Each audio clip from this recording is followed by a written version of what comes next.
The original Charlie's Angels was about a trio of beautiful police officers who, due to sexism and 70s unwokeness, are dissatisfied with being assigned menial police duties.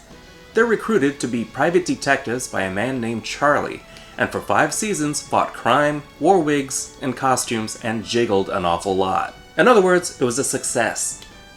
Very straightforward crime drama, but having female leads in a crime procedural was certainly elevated with sex appeal and probably boosted sales of Hairspray.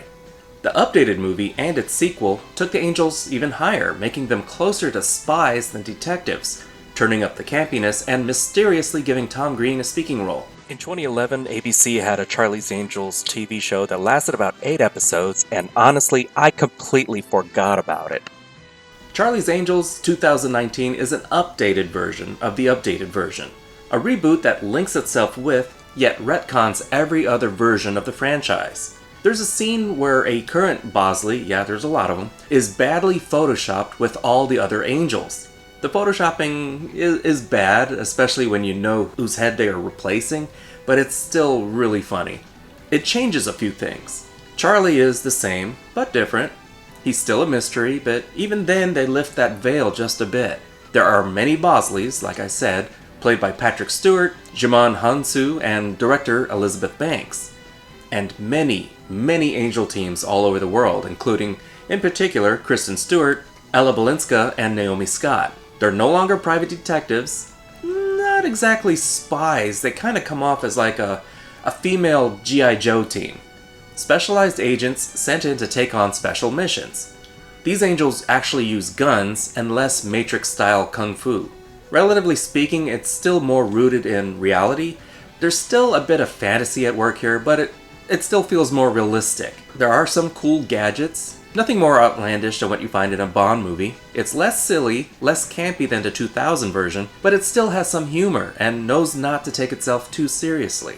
There's plenty of action, which is where I think it falters slightly. Elizabeth Banks had directed Pitch Perfect 2, and she also kicked ass in the Lego Movie, and I think she did a fine job there, but the editing could be weak during the fight choreography at times, but she still managed to stay behind the Angels' characters and keep them up front and in focus with the audience. Humanizing the Angels is a good thing. They're more practical, yet not portrayed like glamorous models with guns. You still believe they can really hurt you. I don't recall a lot of hair flipping, I have to check. It's a pity this movie didn't do better at the box office. I think people were not expecting what was presented here. It's not fluffy camp like previous versions, it's not man-hating propaganda. I don't think it's setting out to do anything political or life-changing. It's here to entertain, and it delivers. The Angels are portrayed as confident, capable professionals, without making them the seemingly invincible Mary Sues of the 2000 version. They still kick ass, and they still look good doing it, but they still feel more down to earth.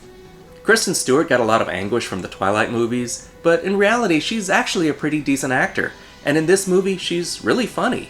Ella Balinska is the more serious team member, but even she's not above letting her guard down and showing some vulnerability. And Naomi Scott is just adorable as the hacker.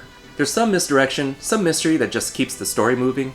There's a heavy-hitting assassin throughout the movie who kinda reminded me of Crispin Glover's character, but he was a lot more interesting and not nearly as much of a gimmicky weirdo. I like the witty banter, their love of disguises, the evil yet clueless villains, disposable nameless henchmen. It's all very formulaic, but it's a formula that works for movies like this. I'm giving Charlie's Angels 2019 4 Bs. It's not fluffy camp like previous versions, it's not man-hating propaganda, it's a simple action caper. No more silly or outlandish than any Bond movie, XXX, or Fast and Furious series, or even Mission Impossible. I enjoyed it much more than I was expecting, and I think a lot of other people who skipped this one had similar expectations. It's a fun movie, it's worthy of a sequel, check it out on video. Thank you so much for watching. Like, subscribe, comment, the bell, you know the usual YouTube stuff. This is theNewBee, and I'll see you later, kids. Toodles. I'm giving Charlie's Angels 2014... 14?